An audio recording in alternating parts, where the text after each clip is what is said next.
Hello, in this video we'll take a look at an overview of section 5.4.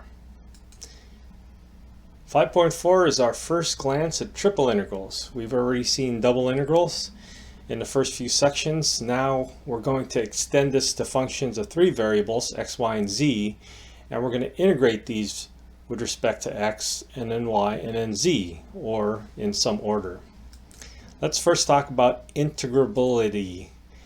And the same way we set up our partitions for the domain xy, we're going to set up our partitions for the domain xyz in three-dimensional space and partition your x, your y, and your z into L, M, and N partitions.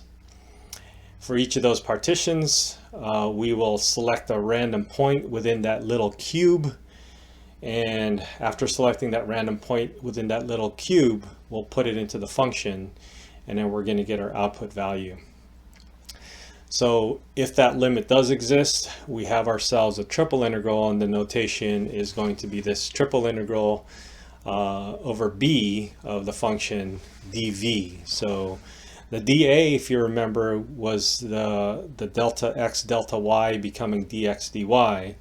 The dv would be the delta x delta y delta z becoming dy dx dy dz. And remember that when we talk about integrating these things, we can integrate in whatever order is most convenient. And for starters, we'll talk about regions that are just cubes or boxes. And so we'll have constant limits for those types of regions that we're going to integrate over.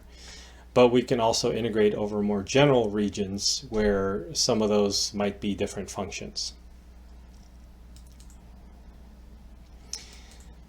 So the general regions are a little bit trickier. We need to take a look at these regions and break them up. And imagine we're going to integrate with respect to something first and then drop it down to 2 dimensions and get a double integral. In this particular scenario, we have a solid region E that we're looking at in space. And within the solid region, we can integrate with respect to Z first. And so when we integrate with respect to Z, we'll have a lower z limit and an upper z limit that we're going to define as possibly functions of x, y, and z, or possibly functions of just x and y. And after we integrate with respect to z, we'll be left with a function of x and y, and then we would integrate that as if it was a regular double integral. And so the shadow that you see here on the xy plane is the domain D that we're going to integrate over. Now we can also integrate this particular solid with respect to y first, in which case we would have a lower y function of x and z and an upper function of x and z.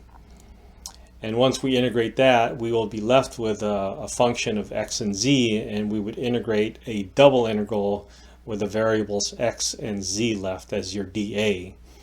And your domain D this time will be on the xz plane. And then you can also look at it as integrating with respect to x first, and then the shadow that this is going to make on the yz plane would be your double integral shadow. So this is right now all theoretical, but when you dive into it, you can hopefully see the regions that you're looking at, and the three-dimensional regions will get kind of blocked or cut down to a two-dimensional region, and then after you do one integral on the inside, you'll have a double integral left to do, which is something that we've already done. And one application that they consider here again is the average value function. So very similar to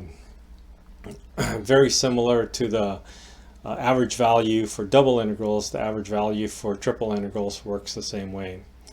And then also there's a note here that says that the volume of the solid E itself can be found as a triple integral.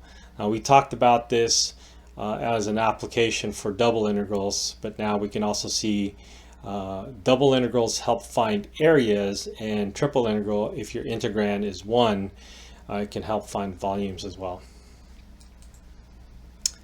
All right, that is our quick overview of triple integrals. Lots and lots of practice will get you going, and once you get used to all these things, the next section will hopefully be a little bit easier. Okay, good luck.